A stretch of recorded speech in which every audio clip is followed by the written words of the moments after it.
إن الحمد لله وحده والصلاة والسلام على من لا نبي بعده ونشهد أن لا إله إلا الله وحده لا شريك له ونشهد أن سيدنا مولانا محمدا عبده ورسوله صلى الله تعالى عليه وعلى آله وصحبه وبارك وسلم أما بعد فأعوذ بالله من الشيطان الرجيم بسم الله الرحمن الرحيم وما أرسلناك إلا رحمة للعالمين কাপাসিয়া উপজেলা সিরাত কমিটির উদ্যোগে আয়োজিত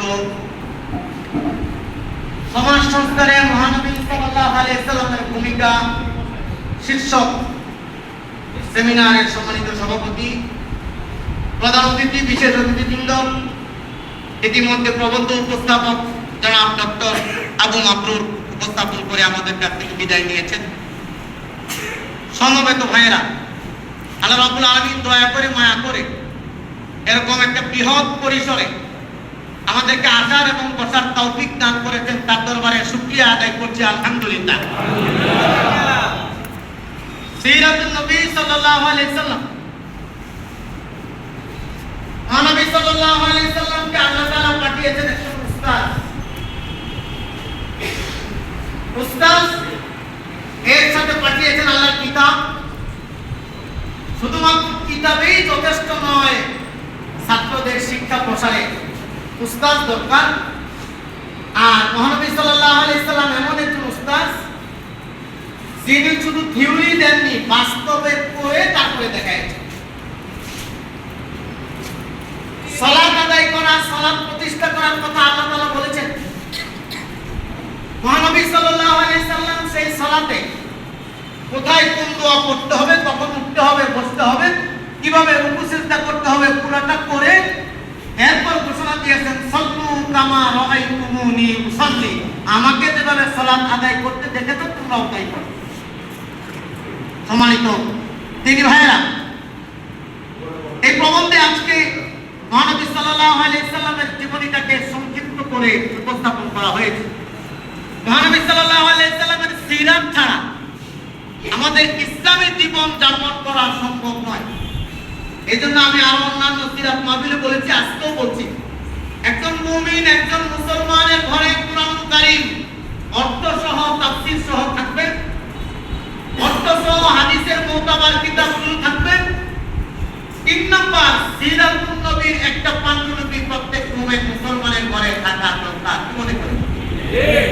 যদি না থাকে তাহলে প্র্যাকটিক্যাল জীবনটা যাপন করতে আপনি অসুবিধায় পড়বেন। আজকে প্রবন্ধে মহানবী সাল্লাল্লাহু আলাইহি সাল্লামের জীবনের সার্বিক যে দিকটা তুলে আনা হয়েছে, আল্লাহ তাআলা সেই দিকটা বলেছেন, ওমা আরসালনাকা ইল্লা রাহমাতাল লিল আলামিন। আমাদের সবার এই আলামিন শব্দটা হলো আলাম এর বহুবচন।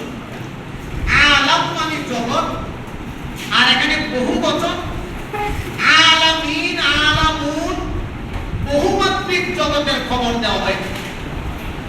আল্লাহ রাব্বুল আলামিনের এই সৃষ্টি জগতে কত হাজারো কোটি জগৎ আছে, সব জগতের খবর আমাদের কাছে নাই। সকল জগতের জন্য তিনি রহমত। আর সূরা ফাতিহায় আল্লাহ তাআলার গুণাবলী বলা হয়েছে, আলহামদুলিল্লাহি রাব্বিল আলামিন। এই দুইটা আয়াতকে যদি আমরা একত্রিত করি, অর্থ দাঁড়ায় আমার আপনার আল্লাহ সারা জগতের যতগুলো জগতের রব, ঠিক ততগুলো জগতের রহমত মহানবী মুহাম্মদুর রাসূলুল্লাহ সাল্লাল্লাহু আলাইহি ওয়াসাল্লাম। जहां तक है रुबूबियत खुदा की, यहां तक है नबुवत मुस्तफा की। আমার আল্লাহর রুবুবিয়তের সীমানা, রাজত্ব, চৌহদ্দি যতটুকু বিশ্বনবী মুহাম্মদুর রাসূলুল্লাহ সাল্লাল্লাহু আলাইহি সাল্লামের নবুয়তের সীমা কিন্তু দুর্ভাগ্যজনক সত্য, আমার নবীকে বিশ্বজনীন আদর্শ প্রচার করেছেন, প্রতিষ্ঠিত করেছেন, ওইটা আমরা ধরে রাখতে পারি নাই। এই যে আশ্বিন মাস আসছে, কার্তিক মাস আসতেছে, আমাদের দেশের ব্যানার মুড়ে মুড়ে ব্যানারে দেখবেন সার্বজনীন দুর্গোৎসব। গত 15-16 বছর তো এটা একবারে মহাসমারোহ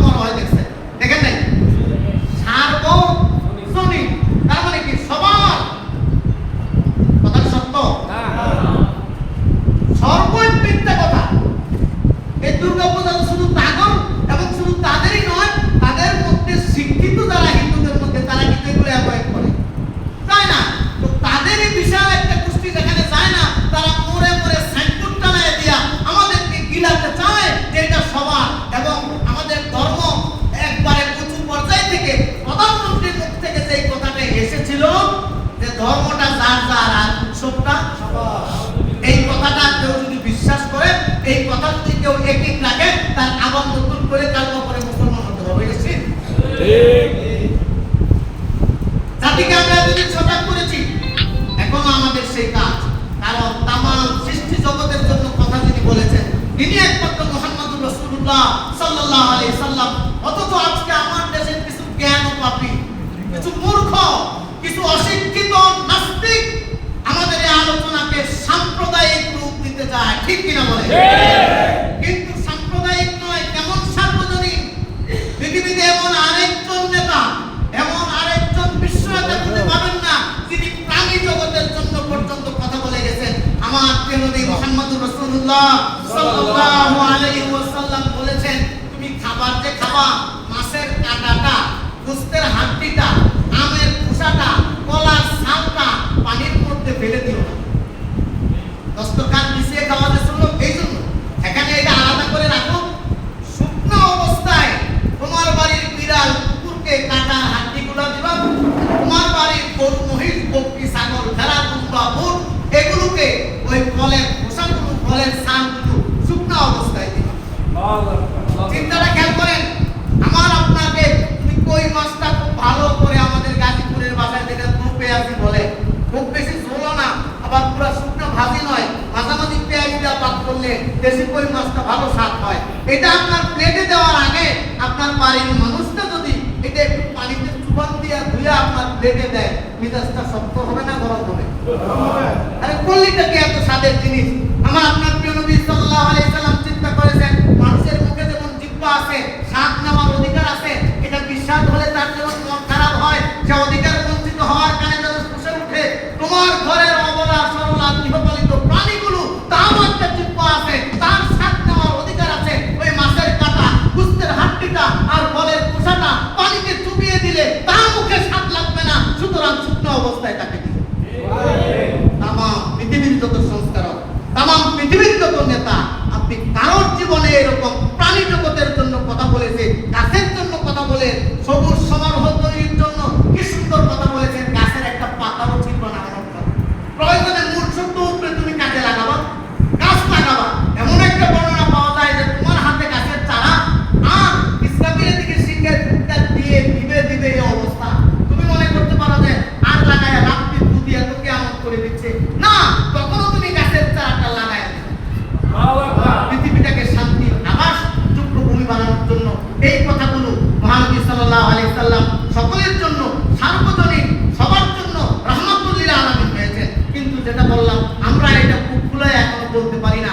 আপনি খেয়াল করবেন, আমার আপনার বাড়িতে তার ছেলেকে বিয়ে করাইছেন, বউটা খুব ভালো, শ্বশুরকে আব্বা ডাকে, শাশুড়িকে আম্মা ডাকে, হুজুর পানি দেয়, চা দেয়। যদি জিজ্ঞেস করে আপনার বৌমা কেমন, ওই বললেন না আমার বৌমা তো সাংঘাতিক, কি বলে বলতে পারতেছেন না, কি বলে লক্ষ্মী বলে কিনা? মুসলমান মুত্তাকি হাজি সাহেব তার মুখ দিয়া বৌমার ভালো গুণটা প্রকাশ করার জন্য লক্ষ্মী শব্দটা আছে। লক্ষ্মী তাদের দেবতা, হয়তোবা সমাজে কোনো ভালো করছে, সে শ্বশুর শাশুড়ি ভালো খেদমত করছে, কিন্তু আমার আপনার প্রিয় নবী সাল্লাল্লাহু আলাইহি সাল্লামের সহধর্মিণী খাদিজা, আয়েশা এরা যা করেছিলেন, তামাম পৃথিবীর 150, 200 লক্ষ লক্ষ্মী জমা দিলে খাদিজার সমান কি হবে? কিন্তু কেন আমরা পারলাম না যে আমার বৌমার উপাধি দিতে যায়, যে আমার নবী খাদিজাতুল কুবরা, নবীর উম্মুল মুমিনিন আমরা তাকে ডাকি, নবীর স্ত্রী, তার সমান এই উদাহরণটা আমরা সমাজে প্রতিস্থাপন করাতে পারি নাই, মানুষের মুখে মুখে তুলে দিতে পারি নাই। কারণ তারা মিথ্যা কথাটা যে সুখ দিয়া বলেন, আমরা সত্য কথাটা ওই রকম পাচ্ছি না। এই জন্য আজকের এই প্রবন্ধের আলোকে যদি সমাজটাকে পরিবর্তনের আবার এই ইসলামী পরিভাষাগুলো মানুষের মুখে তুলে দিতে পারি, তাইলে আমরা সার্থক হব। আমাদের প্রবন্ধ উপস্থাপক সহ বক্তাগণ বলেছেন, আল্লাহ তাআলা যে সুযোগ করে দিয়েছেন, এই সুযোগে যদি আমরা এই কাজ করে আগের চাইতে কয়েক গুণ গতিতে কাজ না করতে পারি, তাহলে আমরা হলাম দায়ী, আসরের ময়দানে আমরা হয়ে যাব দায়ী। আমরা যেন দায়ী হতে না হয় সেই তৌফিক আল্লাহ তাআলা দান করুন। আজকে এই সেমিনার থেকে এই শপথ নিয়ে বের হতে পারি, কোন উদ্যমে